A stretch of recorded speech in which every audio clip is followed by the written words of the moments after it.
inquietan. Uno es el síndrome de West, el otro es el síndrome de Lennox-Gastaut.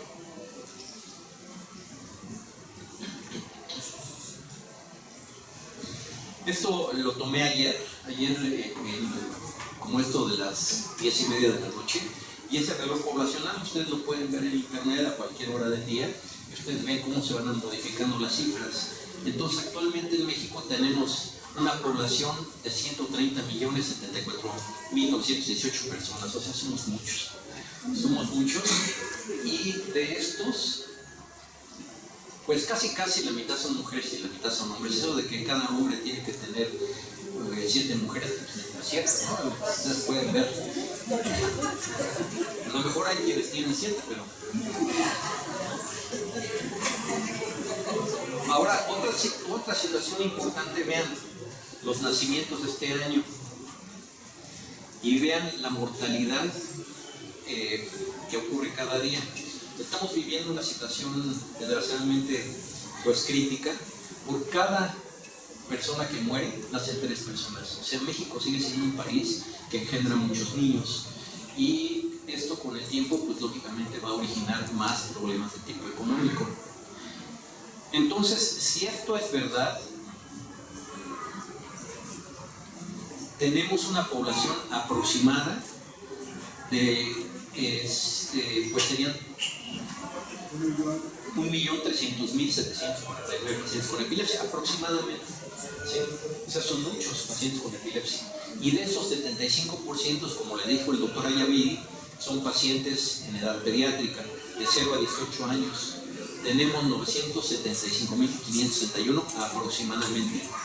Y de estos niños, 48.768 tienen síndrome de West y aproximadamente 19.511 tienen síndrome de Lennox-Gastaut. Estas son cifras extrapoladas de algunos países en desarrollo que sí tienen una epidemiología adecuada. O sea, estas no son cifras reales. Esto nosotros hacemos cálculos dependiendo si Suiza informa que el 1% de su población tiene epilepsia, más o menos hacemos la conversión a nuestra población, porque desgraciadamente la captura de datos epidemiológicos en México es pésima. Ya les comentó el doctor Ayaviri que para nosotros como médicos es fundamental saber qué tipo de epilepsia estamos enfrentando. Dependiendo del tipo de epilepsia vamos a escoger un tratamiento. Entonces la información que ustedes den para nosotros es vital. Y créanme que hace 30 años era mucho más difícil hacer el diagnóstico de epilepsia que actualmente. ¿Por qué? Porque en la mano tienen su celular. ¿Tienen dudas? Firmen. ¿Tienen dudas de si tiene o no crisis? La firmo, se la llevo a un médico y que él nos aclare. No siempre llegamos a decir esto es una crisis o esto no es una crisis, porque de lo contrario no habría el estudio videoelectroencefalográfico continuo. Si yo meto a un niño 24 horas y le tomo un electro y un video, entonces ya puedo saber si ese movimiento realmente puede ser o no una crisis. Bien, ¿por qué un ángel? Nosotros no tratamos niños con West, no tratamos síndromes de Lennox, tratamos angelitos.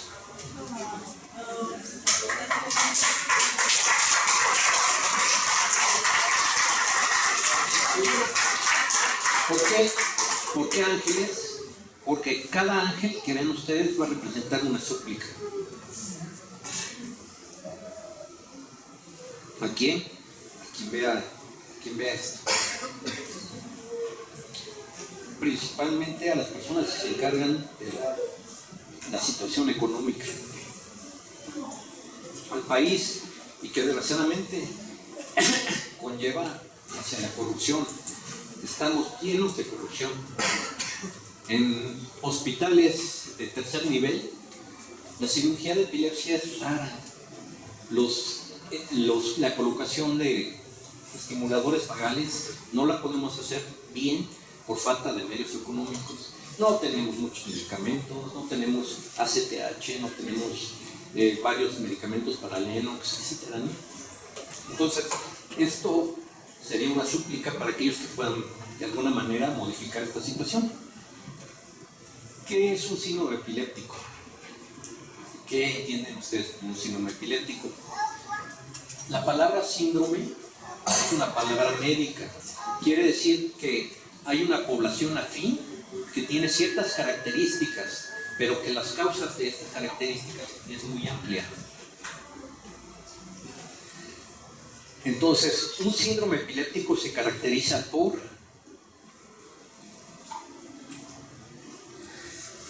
tener una presentación en una edad específica. ¿Sí? Esa es una de las características de los síndromes epilépticos. Se presentan a determinada edad. Por ejemplo, el síndrome de Ohtahara se presenta recién nacido a los 2 meses.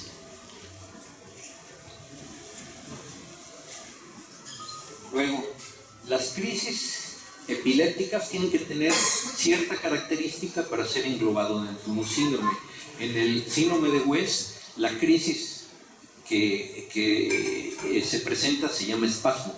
Antes se llamaba espasmo masivo infantil, luego se llamaba espasmo infantil y actualmente se queda como espasmo epiléptico.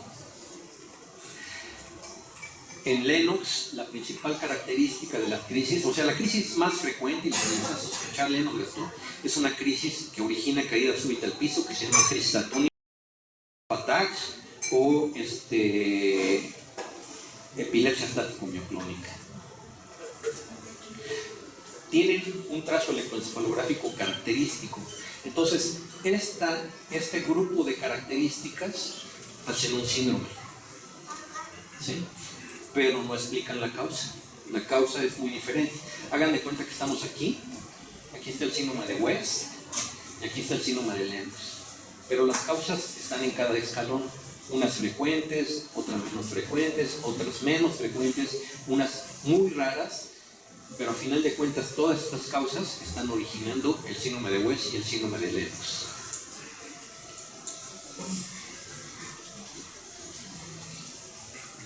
¿Qué es encefalopatía? Hay algunas epilepsias, como las que les estoy hablando, que per se, por ellas mismas, por el número de crisis que tienen, van deteriorando a la persona. A eso se le llama encefalopatía, al deterioro que va presentando el paciente debido a las crisis convulsivas. Entonces, el síndrome de West y el síndrome de Lennox originan encefalopatía si no se manejan de forma adecuada. Y de hecho, la mayor parte de estos síndromes de fondo tienen un daño estructural cerebral severo e irreversible.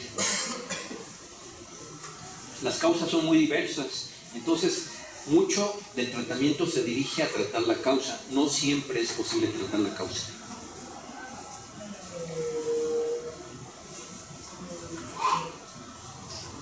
Ahora, para nosotros, ¿qué es una crisis de difícil control? ¿Cómo sabemos que es una crisis de difícil control? Si ese paciente ha recibido 2 esquemas de tratamiento de elección para el tipo específico de sus crisis y no ha respondido a dosis adecuadas, con un apego adecuado, es decir, que se lo administren realmente bien, entonces, y con concentraciones normales en sangre, y no hay respuesta, entonces ya consideramos que es una epilepsia de difícil control. ¿Sí? No hay que confundir epilepsia de difícil control con epilepsia incontrolable o con epilepsia no tratable, son términos completamente diferentes. Pero muchos de los pacientes que tienen epilepsia de difícil control pueden llegar a tener una epilepsia intratable o pueden tener una crisis de muy difícil control. ¿Qué pasa con ellos? Bueno, en ocasiones lo que nos preocupa más que nada es darles calidad de vida. ¿Sí? Si en la mente de ustedes está que tenemos todo para lograr controlar crisis en este tipo de pacientes, no. Esta es la población que más nos preocupa y de la cual me voy a ocupar en este momento. El doctor Yaviri les dijo 75% de los niños que tienen epilepsia se curan. Qué bueno, se curan, eso ya lo dejamos a un lado. Pero aproximadamente un 20% queda con epilepsia y muchas veces queda con el epilepsia de por vida. Y de ese 20%, entre el 5 y el 10% es epilepsia intratable.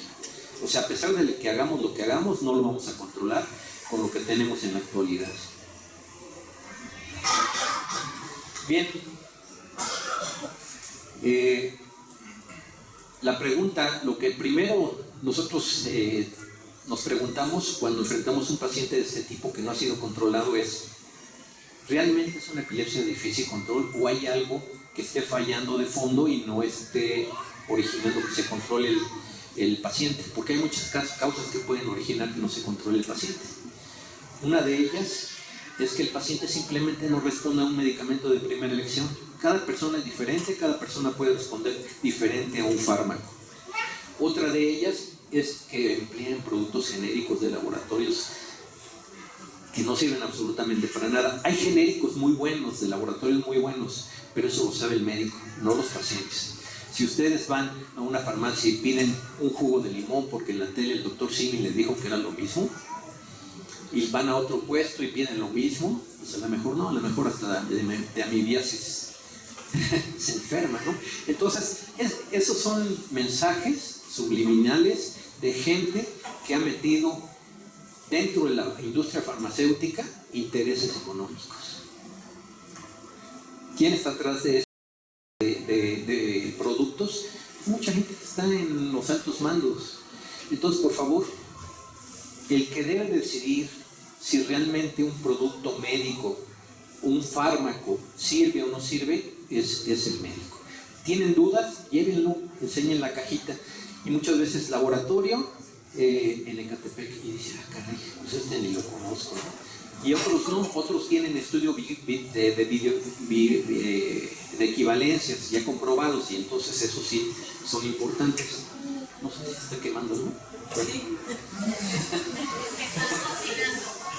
Ah, bueno, aprovechando que está Iliana, sí les quiero comentar que, por ejemplo, la cosamida, pues es un producto que afortunadamente el laboratorio Sofarma tiene pues estudios de bioequivalencia. Entonces, bueno, uno dice, bueno, este producto sí es adecuado.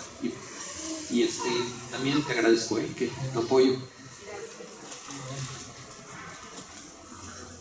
Bien, vamos a hablar un poquito del síndrome de West, y a mí siempre me gusta hablar de historia, porque a lo mejor hablando de historia uno se da cuenta de qué es lo que está sucediendo y por qué es tan importante. Entonces, el síndrome de West, el término West es el apellido de un médico botánico, un médico cirujano, que tuvo un hijo con síndrome de West. Entonces, él en 1841, alrededor de los 50 años, él publica en Lancet, no como síndrome de West, sino publica en Lancet un tipo de epilepsia de muy difícil control que nadie conocía, y entonces lo manda a todo el mundo tratando de que alguien en el mundo le informara qué hacer con su paciente. Es una carta, más que una publicación médica, es una carta pidiendo ayuda. Y entonces cuando uno la lee, lo primero que ves, la descripción de la crisis es estupenda, mucho mejor de la que lo hacen muchas veces los médicos modernos.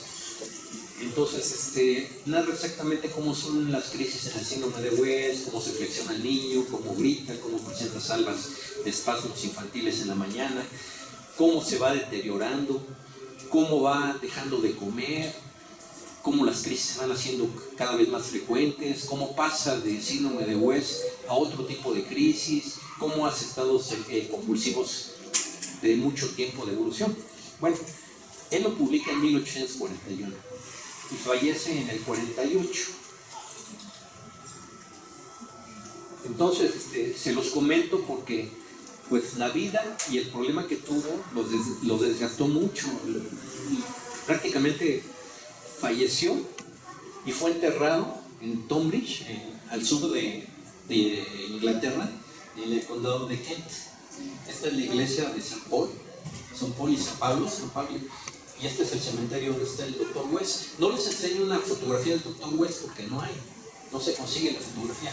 La fotografía más cercana sería él. Está junto con su hijo y él ahí. Entonces, pues él fallece sin encontrar un remedio para su hijo. Y esto fue pues en el siglo XVIII. Sí, el siglo XIX, perdón. Bueno, en México yo tuve la oportunidad de trabajar mucho tiempo con esta doctora, ya ustedes la conocen.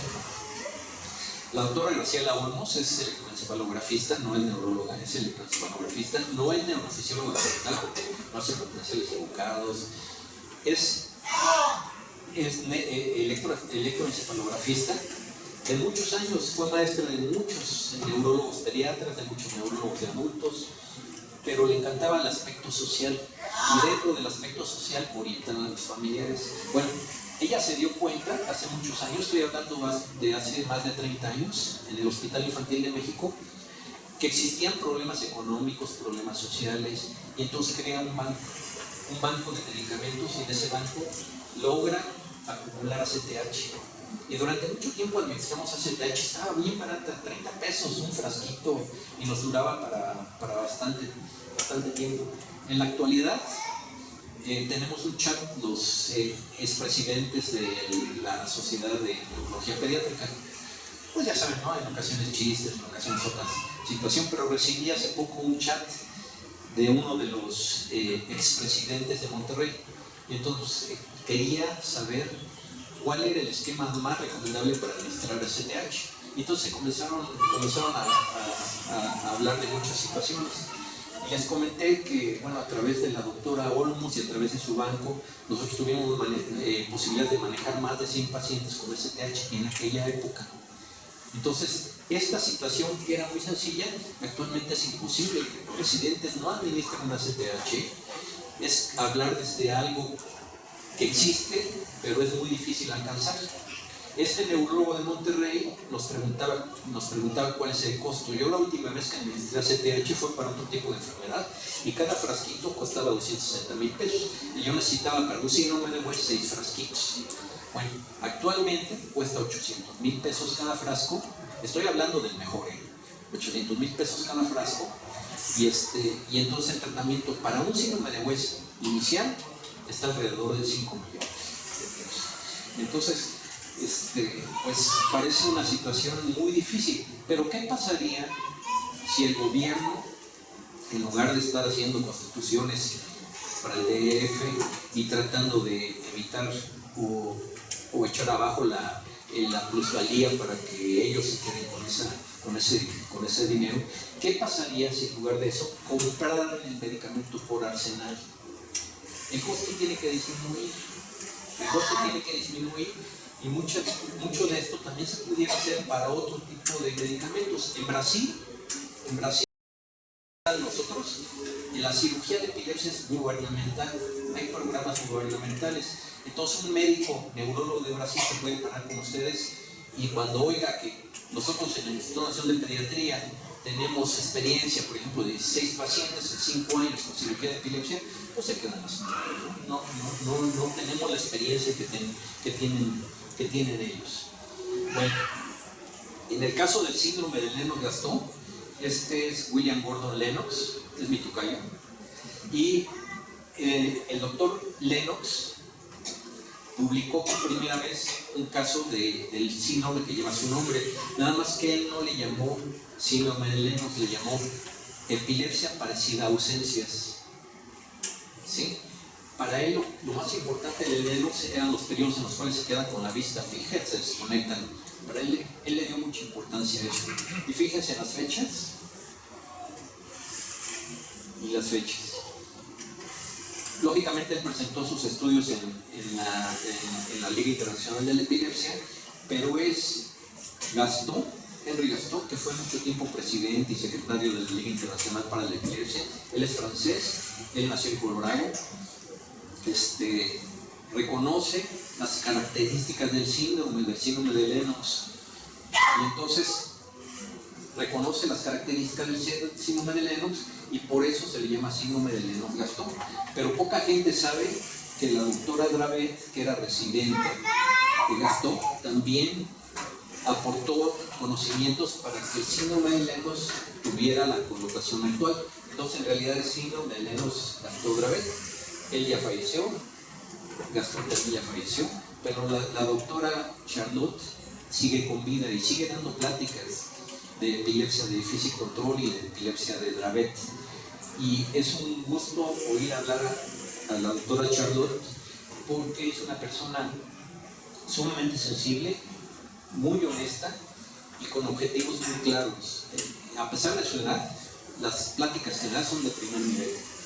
Bien, entonces, ¿cuáles son las principales características del síndrome de Lennox y síndrome de Lennox de West y de Lennox? Entonces, Entonces aquí está el nombre del síndrome, West-Lennox. ¿A qué edad comienza la mayor parte de los niños con síndrome de West? De los 2 meses a los 4 años. La mayoría comienzan al año de edad y excepcionalmente comienzan a los 3 años de edad. El Lennox-Gastaut comienza a los 2 años, entre los 2 y los 7 años. ¿Cuáles son las principales crisis? Espasmos. Movimientos súbitos, flexionando el tronco, levantando la cabeza y levantando las piernas. Pero esos son los espasmos flexores. Hay otro tipo de espasmos que también se pueden dar. En el Lennox-Gastaut, caídas al piso súbitas, estático-micrónicas, quiere decir que el niño se cae como desplomado y se puede golpear constantemente en la cabeza. Periodos en los cuales se desconecta del medio. Generalmente hay parpadeo y son mucho más prolongados de lo habitual. Crisis sacudiendo todo el cuerpo o poniéndose rígidos y levantando los brazos cuando están dormidos, y crisis de un segmento del cuerpo. Entonces, esta puede tener muchísimos tipos de crisis convulsivas y esta, su principal característica son los espasmos. ¿Qué tan frecuentes son las crisis en el transcurso del día? Muchísimas. Un niño puede tener en West espasmos hasta de un solo periodo de espasmos puede tener 200 movimientos. Se presentan en salas al despertar o cuando el niño se va a querer dormir. Y en Lennox-Gastaut también son muy frecuentes las crisis. El electro, no voy a entrar en detalle, pero este tiene las características de disarritmia. En este son las descargas de punta onda. Los dos con frecuencia asocian retraso mental y los dos son de difícil manejo. Desde mi punto de vista es más difícil manejar un Lennox que manejar un síndrome de West. Entonces, en el caso del síndrome de West, la principal característica son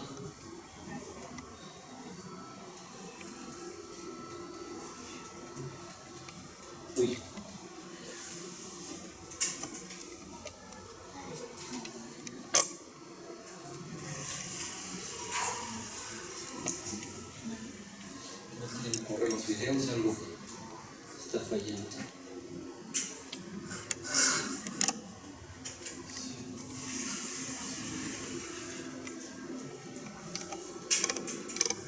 Bueno, lo probé en la mañana y estaba corriendo bien. Las crisis en los espasmos son elevación de los brazos, elevación de las piernas, generalmente emiten un grito. En ocasiones, en niños que tienen malformaciones cerebrales, las crisis son asimétricas, levantando los brazos, levantando las piernas o levantando la mitad del cuerpo. Y cuando ya están tratados, pueden ser movimientos muy sutiles, apenas perceptibles.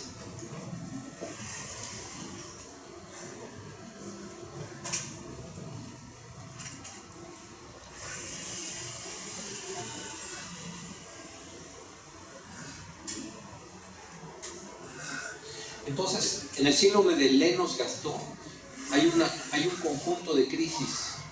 En algunas ocasiones predominan las caídas, en otros los periodos en los cuales se queda ausente, entran en estados epilépticos con frecuencia, en otros convulsionan principalmente por la noche. Entonces, no hay un paciente con Lennox que sea igual a otro, son completamente diferentes. Tienen muchas características, pero son muy diferentes. La causa puede ser muy diferente, el pronóstico puede ser muy diferente, el tratamiento puede ser muy diferente, igual en el paciente con Lennox.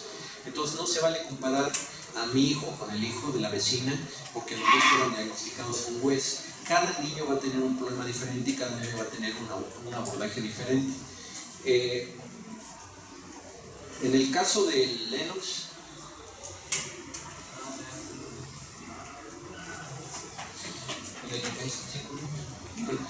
en el caso del síndrome de Lennox-Gastaut, como les enseñó el doctor Ayaviri, pues son pacientes que generalmente presentan caídas súbitas al piso, no meten las manos, es una de las características, y tienen que utilizar el casquito porque con frecuencia sufren traumatismos cráneoencefálicos que pueden poner en riesgo la vida del niño. El puro traumatismo cráneoencefálico les puede originar un problema más grave que la epilepsia per se. Entonces, por eso se recomienda colocar este tipo de cascos. Este tipo de cascos es importado, ¿sí?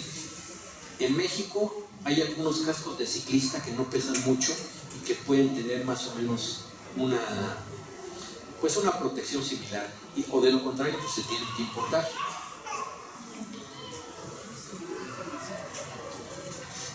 Esto es lo que les pasa a los niños con síndrome de Lennox. Caídas súbitas, no meten ni las manos y se recuperan rápidamente. Este tipo de crisis se le llaman crisis atónicas, también se le llaman drop attacks, también se le llaman epilepsia estática crónica.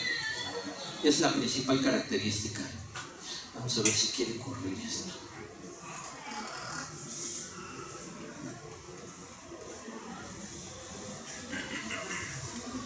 Bien, en el Lennox-Gastaut los pacientes pueden presentar estados convulsivos, pero de tipo, estados epilépticos, pero de tipo no convulsivo.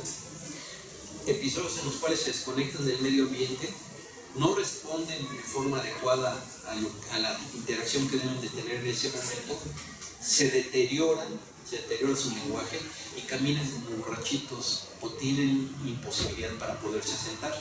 Entonces este es un paciente de Celaya, no se me olvida, 2 meses en estas condiciones, 2 meses, se llamaba Max, 2 meses en estas condiciones, periodos en los cuales tenía cierta lucidez, pero no se podía sentar, se mantiene en trípode porque no puede coordinar su tronco.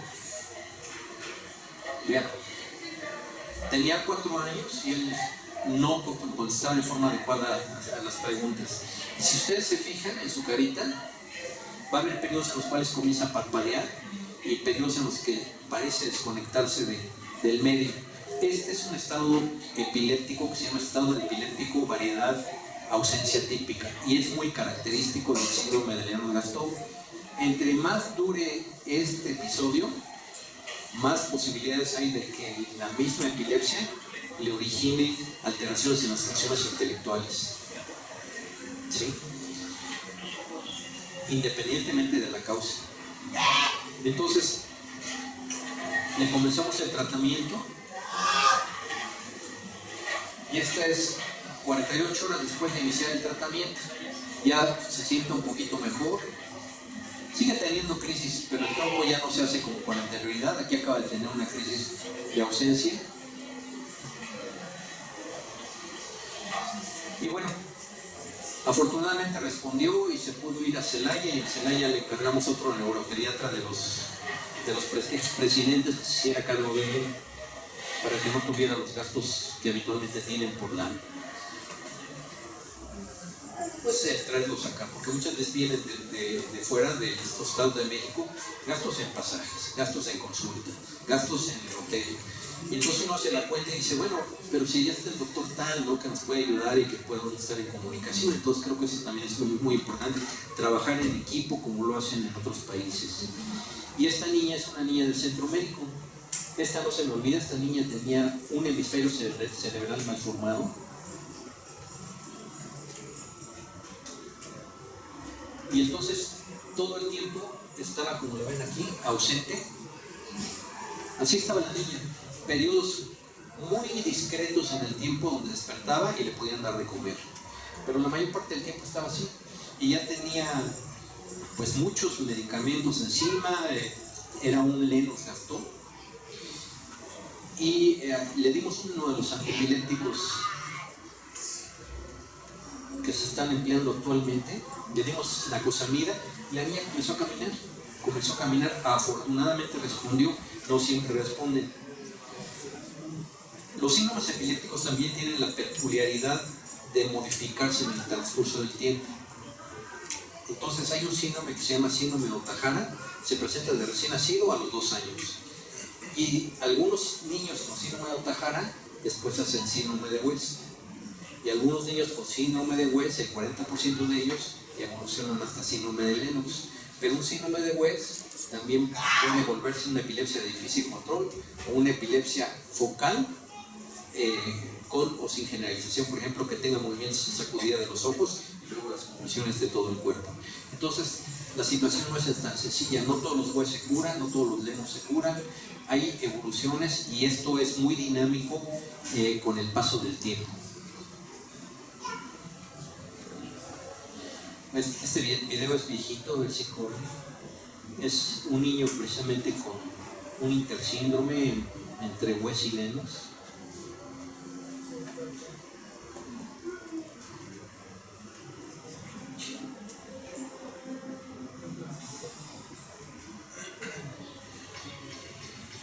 Bien, de antemano pues creo que es conveniente agradecer a las familiares que permiten la grabación de sus niños, porque de lo contrario no podríamos explicar esta situación. Este niño ya tiene más de 2 años, tuvo síndrome de West y está evolucionando hacia un Lennox. Entonces el movimiento que tiene es de flexión, hay irritabilidad, lo hace varias veces al día, y con el paso del tiempo de ser un West quedó con un síndrome de Lennox-Gastaut.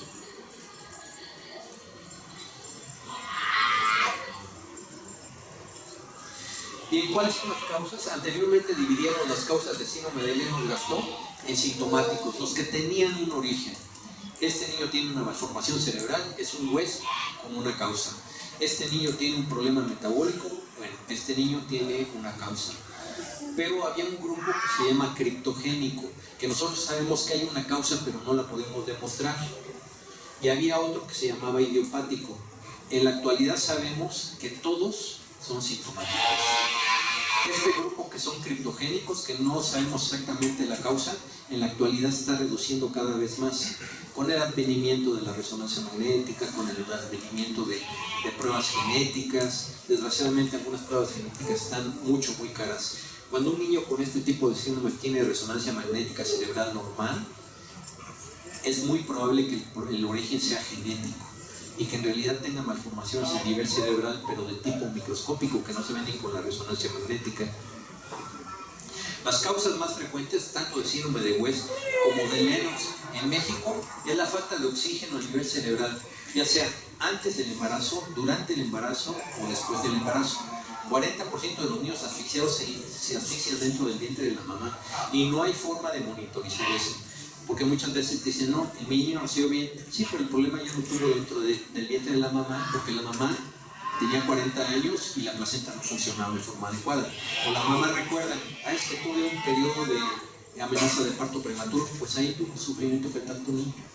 Entonces, 40% lo tienen en el vientre de la madre. Por eso es muy importante, para prevenir esta situación, que existan programas para el diagnóstico de embarazo de alto riesgo y que existan instituciones para el manejo de este tipo de situación. El trauma obstétrico, mal llamado trauma obstétrico, porque no siempre es el obstetra, también son las parteras las que originan este tipo de problemas, malformaciones del cerebro o de los vasos cerebrales, hemorragias, infartos, infecciones a nivel cerebral, en fin, una serie de enfermedades que en ocasiones pueden ser raras y originan ambos síndromes. Esto no es para que ustedes se lo aprendan, son cerebros malformados. Por ejemplo, no tiene ninguna circunvolución, se le llama lisencefalia y puede cursar con síndrome de West y a la larga con síndrome de Lennox. Tiene una malformación más puntual, lo mismo que es un grupo de neuronas que no debería de estar ahí y que están originando el síndrome en este caso de West. La exploración es muy importante. Si su médico no descubre al paciente cuando lo revisa, cambien de médico. Muchas de las enfermedades que nosotros vemos se diagnostican con la vista. ¿Sí? Muchas de las enfermedades que nosotros vemos se diagnostican observando la piel. Hay muchos síndromes que asocian alteraciones cerebrales, epilepsia y cambios en la piel. Entonces, esta es una mancha hipocrómica y uno prende el foco, ya sé que tiene el niño, esclerosis tuberosa. Este es otro tipo de lesión en la piel, ya sé que tiene el niño, incontinencia pigmentosa. Este es un nervio violáceo en la cara, lo veo, ya sé que tiene un síndrome de estrella verde. Este es un nevo en la cabeza, bueno, este niño tiene un nevo sebáceo y por eso tiene síndrome de hueso, por eso tiene síndrome de Lennox. Este tipo de lesiones, así como de escritura china, bueno, esto lo hace una enfermedad que se llama incontinencia pigmentosa. Y esta es una neurofibromatosis. Entonces, viendo la piel ya sé que tiene. Ya nada más complemento lo que el paciente tiene. Si nunca le quito la camisa, pues a lo mejor nunca hago el diagnóstico. ¿Cuál es la real utilidad del electro? El electro no hace diagnósticos. El electro no es rutinario y se tiene que hacer un cierto periodo de tiempo. Esto de que tienes que pasar a consulta, pero primero me tienes que traer un electro actual del día de ayer y conmigo, No, eso no. Entonces, lo ideal es que sepan ustedes que el diagnóstico de epilepsia no se hace mediante electroencefalografía, se hace con las manifestaciones clínicas y el electro confirma o respalda lo que el médico sospecha. No siempre es posible. ¿Es de gran ayuda en los síndromes epilépticos? Por supuesto. Los trazos de los síndromes epilépticos son muy característicos. Cuando se hace con video, bueno, ese es el sueño dorado de todo el mundo, ¿no? Tienen tener un aparato de video, electroencefalografía, poderlo hacer 24, 48, 72 horas o hasta una semana en la casa del paciente y analizarlo de forma adecuada, pero es carísimo. Entonces hay que tratar de acortar los costos. Si yo ya demostré en un video pequeño de 1 hora de duración que ese paciente tiene un tipo de crisis características, puede ser de ayuda para el diagnóstico, por supuesto, para elegir el tratamiento también. ¿De qué depende de que yo le pida un electro a un paciente o no? De que haya una indicación. Entonces las indicaciones serían descontrol, suspensión brusca de medicamentos, por ejemplo, que hayan originado descontrol de las crisis, cambio en el patrón de las crisis convulsivas, sospecha de intoxicación por alguno de los antiepilépticos, posible cambio a otro medicamento porque no hay una respuesta adecuada, estado epiléptico. Entonces hay indicaciones precisas. No es siempre el que hay que hacer un electro en forma rutinaria ni para ver cómo va el paciente. Este es un Wes. Este es un Lennox, lo sé por las características del electroencefalograma. Ahora, el pronóstico, tanto en el síndrome de Wes como en el síndrome de Lennox, es malo. La mayor parte de los pacientes con este tipo de síndrome, de fondo, tienen una lesión cerebral grave e irreversible a nivel cerebral. El síndrome de Wes se puede llegar a curar de las crisis, pero las consecuencias de la lesión cerebral no. Eso es rehabilitable. Eso es rehabilitable. Es excepcional que un síndrome de Wes quede indemne. Aproximadamente en algunos estudios poblacionales de síndrome de Wes, pues el 1% quedan sin ninguna secuela y un 10% quedan con una secuela mínima que es una alteración del lenguaje, pero la mayoría quedan con secuelas importantes. Y en el Lennox es todavía peor el pronóstico. El pronóstico para la función intelectual y la función que le va a permitir el poderse desempeñar en una sociedad es bastante malo en el síndrome de Lennox. En una palabra, son pacientes que van a depender de ustedes. La mayoría, como les comenté, tienen retraso mental y si no se les da un tratamiento adecuado, las mismas crisis los van deteriorando.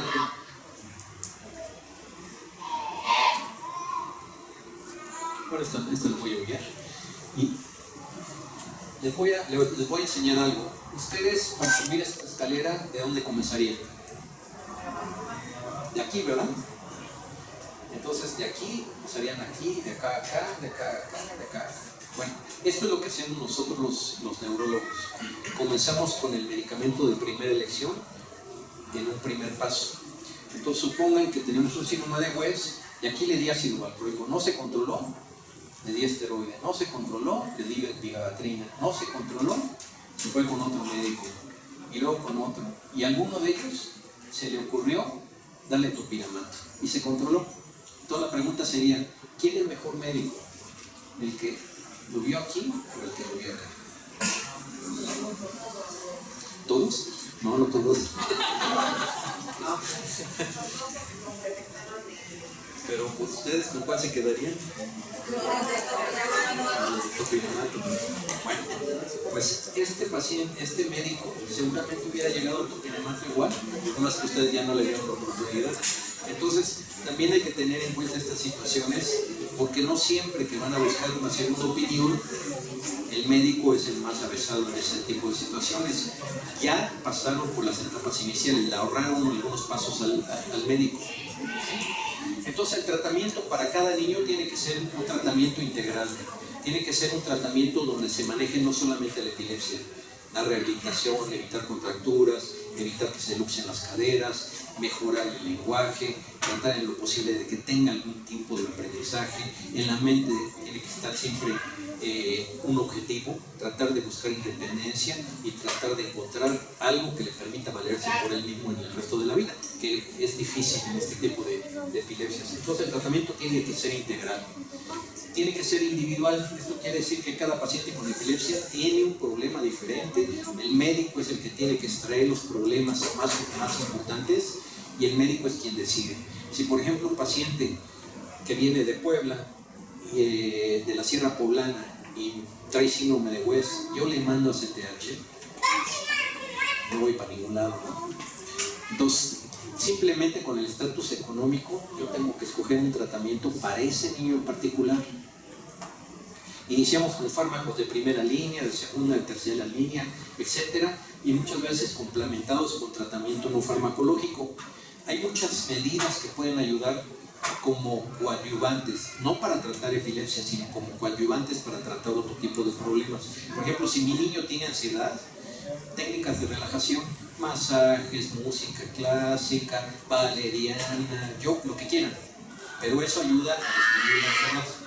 Si el paciente tiene problemas de contracturas, a lo mejor un relajante muscular, a lo mejor cierto tipo de cirugías, etc. Entonces nosotros elegimos el tratamiento de acuerdo a cada paciente en particular.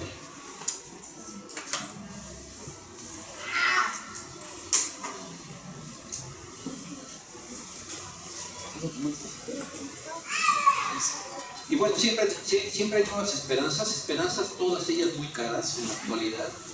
El estimulador del nervio vago, en la actualidad sabemos que solamente controla el 40% de las crisis que presenta el paciente. Es muy difícil que el paciente tenga un control mayor del 40%, pero es una posibilidad terapéutica en pacientes que tienen epilepsia de difícil control. La administración de dieta cetogénica, yo he tenido mala experiencia en México con la dieta cetogénica, porque las primeras dietas cetogénicas que se hicieron en México era como darles mayonesa. ¿Qué quieres desayunar? Mayonesa. ¿Y cenar? Mayonesa. ¿Y comer? Pues mayonesa. Entonces, ¿quién va a querer comer todo el tiempo eso, no? Entonces, actualmente ya se cuentan con productos comerciales y se puede utilizar la dieta cetogénica en pacientes refractarios, no como primera instancia. Pueden hacer bajarlos de peso si quieren, tomarla de acuerdo, pero en pacientes con epilepsia es un tratamiento coadyuvante de los últimos que elegimos y tiene complicaciones. Una de ellas es la depresión de selenio y cardiopatías. La cirugía de epilepsia también es un procedimiento que ayuda en muchos tipos de epilepsia. En el caso de Lennox, hacer callosotomía muchas veces evita que el paciente caiga, pero tampoco es la magia y también tiene complicaciones. Es una posibilidad terapéutica que tiene un alto riesgo, inclusive riesgo de que el paciente fallezca durante el procedimiento quirúrgico. Entonces lo elegimos también como una posibilidad generalmente no temprana. El uso de cannabidiol, bueno, no voy a entrar en detalles sobre cannabidiol. Ojalá que el tiempo nos dé la razón y ojalá que realmente sea una esperanza en los pacientes a largo plazo, porque los estudios en la actualidad no son como con el ácido valproico de 1980 a la fecha, o con el DFH de 1940 a la fecha. Entonces, cuando eso ocurra, pues vamos a tener la seguridad de que realmente es de hay pacientes que están respondiendo muy bien al cannabidiol. Y esto lo oí en el radio, oyendo una canción de Facundo Cabral, y ojalá y que nuestro señor presidente, diputados, senadores, que hay en exceso, pudieran escuchar esto.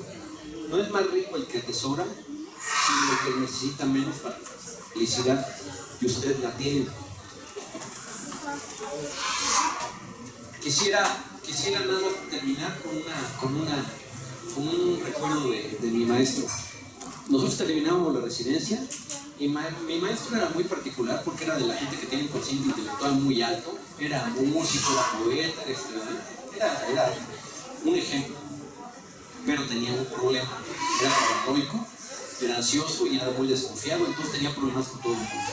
Pero ¿qué importa el tener problemas con todo el mundo si podemos extraer lo bueno de cada persona? Entonces terminamos la residencia y nos decían, a ver, siéntese. Ya nos sentaban y nos decían, ahora vamos a iniciar una sesión que se llama Lo que quise preguntar siempre y no me atreví a preguntar. Así que aquí estamos.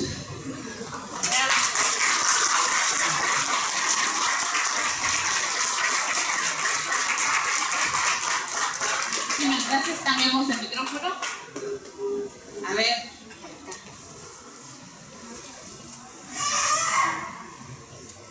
Buenas tardes. Yo quiero preguntar, mi hijo, en procesos que han tenido hospitalarios, los médicos de ahí son, no sé si son generales, tienen alguna especialidad, pero me han comentado que el WES es una enfermedad de transición. Por un neurólogo nunca lo he escuchado. Quisiera saber qué hay de cierto en eso. No, es verdad. O sea, si seguimos a un WES en el paso de su vida, el WES es un periodo transicional, se presenta habitualmente desde los 2 meses hasta los 4 años de vida. El WES que no se controla, con el tiempo cambia a síndrome de Lennox-Gastaut o puede cambiar hacia otra forma de epilepsia de difícil control. Hay WES que se pueden curar, sí, curar de las epilepsias, de la epilepsia, pero el comentario sí. Sí, lo que nosotros tenemos en mente cuando vemos un paciente con WES es tratar de evitar que no evolucionen hacia Lennox, que es una forma de epilepsia de muy difícil control.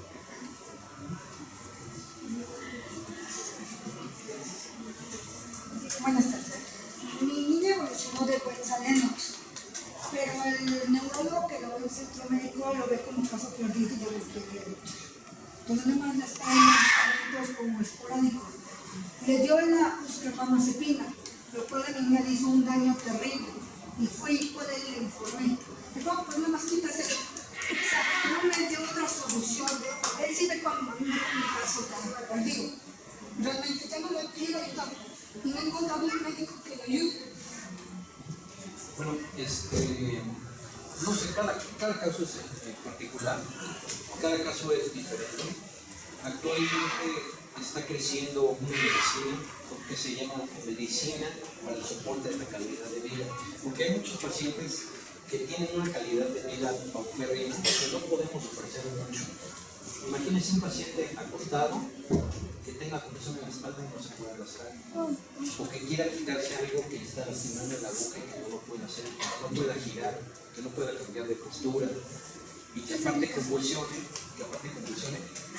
Si realmente el paciente ha pasado por muchos tratamientos y no se puede controlar, entonces ese paciente debe ser visto con cuidados paliativos o por médicos especialistas en soporte de calidad de vida, y ellos nos orientan y les ayudan a que la vida que tienen esas personas sea lo más adecuada posible. El centro médico y el ente de gobierno están sufriendo unas situaciones muy importantes. Desgraciadamente no dependen de los médicos, están desapareciendo medicamentos, están desapareciendo sobre todo los medicamentos caros, se están quedando con medicamentos de muy baja calidad. En realidad no es culpa de los médicos, en realidad es culpa del sistema de salud y lo que nos dejamos hacer nosotros como población. Bueno, un comentario. Yo hago mucho énfasis en que nuestros hijos son sujetos de derecho, no son sujetos de razón. Entonces, como sujetos de derecho, tenemos que exigirlos. Entonces, yo te invito a que escribas tu queja con el subdirector o el director de la clínica. Puedes bloquear tu clínica, aparece el directorio, aparecen nombres, presentas tu escrito, que te lo sellen. Y si no te responden en 5 días hábiles, que es cuando se tiene que emitir una respuesta oficial según nuestra ley, le damos en las redes sociales. Sí, porque no hay más. Buenas tardes. No sé cómo plantear la pregunta, pero tengo dudas. Mi hija hace 3 años le diagnosticaron epilepsia. Viendo todo lo que ahorita nos han enseñado, aún no la pongo en la tipo de epilepsia. La neuróloga no nos ha dicho qué tipo de epilepsia. Cuando ella revisó en los estudios que le mandó a hacer, porque tenía ciertos síntomas, dijo que la epilepsia que tiene por causa de sufrimiento repetitivo. Ella tiene ahorita 27 años y hace 3 años se la diagnosticaron. Sus crisis solo son de caídas. Solo por una causa aparente se cae. Así empezó, con dolores de cabeza y con dolores musculares y ausencias. Hasta este momento ella está controlada, bien controlada, porque sus crisis solo les dan cuando se expone a riesgos, como de desvelo, por ejemplo. Pero ella nos dijo que la epilepsia sí va a tener un deterioro. O sea, su calidad de vida se va a tener un deterioro. De hecho, a ella ya la discapacitaron. Ella sigue estudiando. Bueno, no sé qué pensar que ha sido. De momento a mí sí me preocupa mucho porque sí la diagnóstico es rara. Cuando tiene que tomar decisiones como adulto, no siento que no las toma adecuadamente y bueno, sí tengo muchas dudas al respecto. Bueno, así como me lo platiqué yo también. Hay muchas situaciones que uno tiene que analizar. O sea, yo le preguntaría cómo fue su institutor, cómo iba a la escuela, ¿sí? Cómo está la resonancia magnética, cómo está su recurso. O sea, todo se tiene que computar para poder responder exactamente. Porque si se la respondo como usted me la pregunta, seguramente me voy a equivocar. Bueno, su desarrollo fue normal, aparentemente normal. Y cuando era niña sí se caía. Pero pensamos que era por lo mismo que empezaba a caminar, que no controlaba bien. Hay que hablar con el médico tratante y ya. Lo mismo que me están preguntando, aunque hay un porque ellos tienen los exámenes para poder hacer el análisis y poder determinar qué tiene. A mí se me viene a la mente porque he encontrado los cuerpos del afro que afectan a la adolescente y que pueden causar este tipo de caídas, etc. Entonces, yo creo que mi ideal es que el médico que lo esté viendo haga el análisis y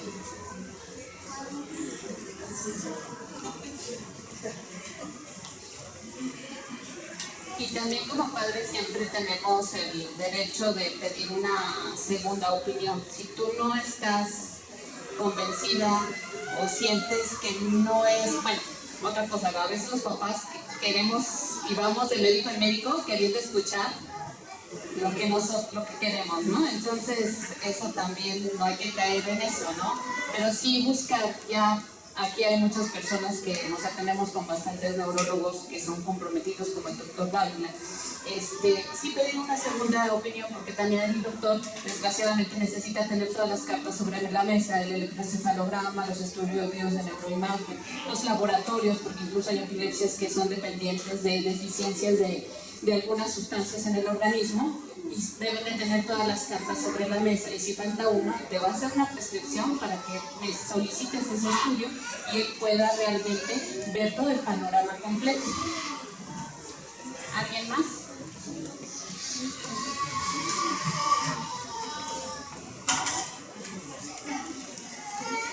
Mi hija tiene epilepsia, me dijeron que es bastante compleja. Ahorita cambié ya no voy con el neurólogo, ahora voy con la directora. Me dio la esperanza de operación. Ahorita ya hice lo que es la resonancia magnética con espectroscopía para los hipocampos, porque no se pudiera dañar el lado de los sentimientos, porque es de repente como que es agresivo y luego tiende a quererse dañar a mismo. Entonces ahorita me pidieron el PET-CT y ya se lo vamos a hacer, pero lo que me da miedo es que lo operen. La cirugía de epilepsia es un abanico. Uno va a hacer también el cráneo, sacar el pulmón y sacarlo. Hay otros procedimientos. Si es lo que yo estoy pensando que tiene una lesión del hipocampo que se llama esclerosis, eso te puede operar con un procedimiento que se llama Gamma Knife. No se afecta el cráneo, simplemente se quema la lesión. Y eso existe, está caro, pero existe para que usted me dice, pero es que tiene una malformación, bueno, pues es otra situación. Si me dice, tiene una pequeña bolita, mejor que ese es otro tipo de situación. Si tiene una malformación vascular, eso es quirúrgico, pero requiere un tipo de drenaje. Pues todo depende de la causa de que lo manejan. Pero como usted me lo comenta, si tiene daño en el hipocampo, esto generalmente es por hipoxia, se puede recuperar a través de la mano. Entonces no necesitaría que me abrieran. No, en un momento se puede operar abriendo, se puede operar con una mano. Si a mí me dijeran cómo te operarías si tienes esclerosis mesial o la lesión hipocampal, pues si se puede con una mano.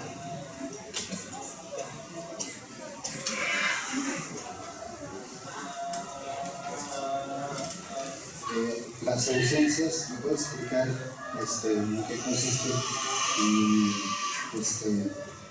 sea el vínculo entre una ausencia y el autismo? Gracias.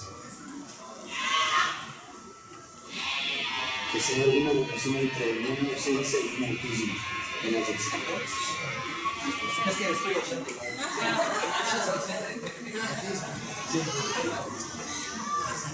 Ausencias son periodos en los cuales uno pierde la capacidad de respuesta. Esa es una ausencia. Las ausencias pueden ser de dos tipos: epilépticas o no epilépticas. Las epilépticas tienen descargas a nivel cerebral. Las no epilépticas es cuando no escuchamos a la esposa porque nos mandó a ver.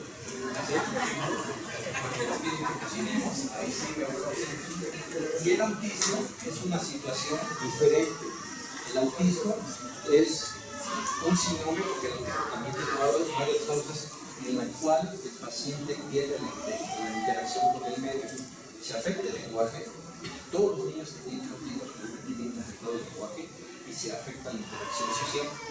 Entonces, el ausente está ausente por periodos de tiempo, el autismo está ausente. También otro comentario, que le van a hacer cirugía a tu pequeño. Yo siempre les recomiendo como mamás que cuando estemos en consulta le preguntemos a los médicos, bueno, ya tenemos esta opción, ¿cuáles son las opciones, no? Dentro de esta opción, ¿cuáles son las opciones, no? Por decir, ver si se puede hacer con cirugía avanzada, cirugía tradicional, tiempo de operación, si necesitas algo para prepararte, algo postoperatorio, el mejor de los escenarios, el peor de los escenarios, para que consideres todas tus opciones y puedas tomar tu decisión. Porque muchas veces no preguntamos, el médico lo da, que lo sobreentiendes, y al rato resulta que no nos dijeron, no preguntamos y no nos informamos. Entonces siempre pregúntale a tu médico, que él es el que tiene ahora sí que todo el expediente, cuáles son tus opciones dentro de esta opción, el peor y el mejor de los escenarios, y listo. ¿Alguna otra duda? ¿Ya? A mí me diagnosticaron epilepsia, pero me dijeron que tengo el ojo del izquierdo, derecho y el frontal. Quería saber si se puede, o sea, si se puede dar eso o no. Sí, se llama epilepsia de tipos múltiples. Hay personas que tienen, como lo dijo el doctor Yamini, las descargas en los dos hemisferios. Hay otras personas, sobre todo los síndromes, por ejemplo, de West, de Lennox, por el tiempo, pueden quedar con epilepsia de tipos múltiples, focos de descarga frontal, parietal, occipital, etc. Y tengo también así como que estaba viendo en el libro y tengo así como que mucho mi habla. Cuando yo tuve esa crisis muy fuerte, mi habla cambió mi aspecto de conocimiento, de coeficiente, y cambió también las caídas. O sea, tuve varios cambios sobre mi vida. Entonces, la pregunta sería, ¿qué puedo hacer en ese aspecto? Yo sigo estudiando, me cuesta mucho trabajo, ¿ya? Antes tenía un historial en donde llevaba yo bien mi escuela, pero ahora ya no es posible retener las cosas. ¿Qué es lo que puedo hacer en ese? Como se les comenté, cada persona con epilepsia es diferente. Y el tratamiento integral de la epilepsia no nada más es un neurólogo y a ver un neurólogo. El equipo para manejar a un paciente con epilepsia depende de los problemas que vayas a presentar. Entonces, aquí sería la participación de una neuropsicóloga o de una psicóloga para ver qué áreas están fallando y cómo se pueden reforzar. Y por supuesto, terapeutas. Hay cosas que no se pueden con medicamentos, a lo mejor yo por la edad se me olvidan las cosas. Y yo sé que no hay nada que me haga recuperar la memoria, pero si yo hago el esfuerzo por mantenerme activo, por ejercicios de memoria, ciertas cosas que con el tiempo es como presente por la función. Entonces, si tú tienes un problema, como el que estoy comentando, primero tienes que valorar el grado que tienes, dónde está el problema.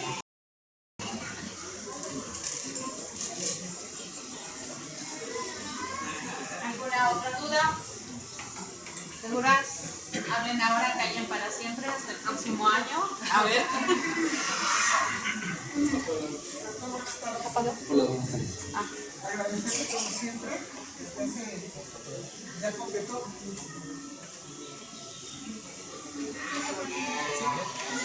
Agradecerle después de 20 años que siga usted manteniendo la atención de todas las personas que estamos aquí, con el gusto de siempre de saber que estamos con el mejor médico que siempre nos ayuda, sobre todo en la parte fácil para atender.